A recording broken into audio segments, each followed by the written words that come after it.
Good morning everyone. আজকে আমি উঠে পড়েছি 4টের সময়, আর এই দেখো বাইরে এখনও অন্ধকার আছেই। দেখিয়ে দিলাম 4টেতেই উঠেছি। তো আজকে আমি সাবজেক্ট ওয়াইজ পড়া করব, আর আমি কাল রাতে একটা চার্ট করেই রেখেছিলাম যে আজ সকালে আমি কী দিয়ে কী পড়বো। তো প্রথমেই আমি শুরু করব ইতিহাস দিয়ে। 1 ঘন্টা ইতিহাস করব, যার মধ্যে আমি 15 মিনিট পিওয়াইকিউ এর কোশ্চেনগুলো করব। আমার অবশ্য পিওয়াইকিউ কোশ্চেন কমপ্লিট, শুধু আমি রিভিশনই করব। তো এখন আমি হিস্ট্রি পড়ার পরে শুরু করব পলিটি।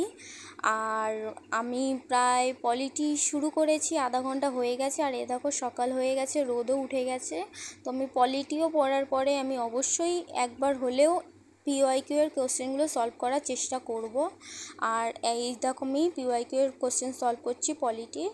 তো 2 ঘন্টা টানা পড়ার পর পেয়ে গেছে খিদে, আর আমি চলে যাচ্ছি চাউমিন বানাতে। আর এই যে চাউমিন বানিয়ে খেয়ে নিলাম। Bye bye.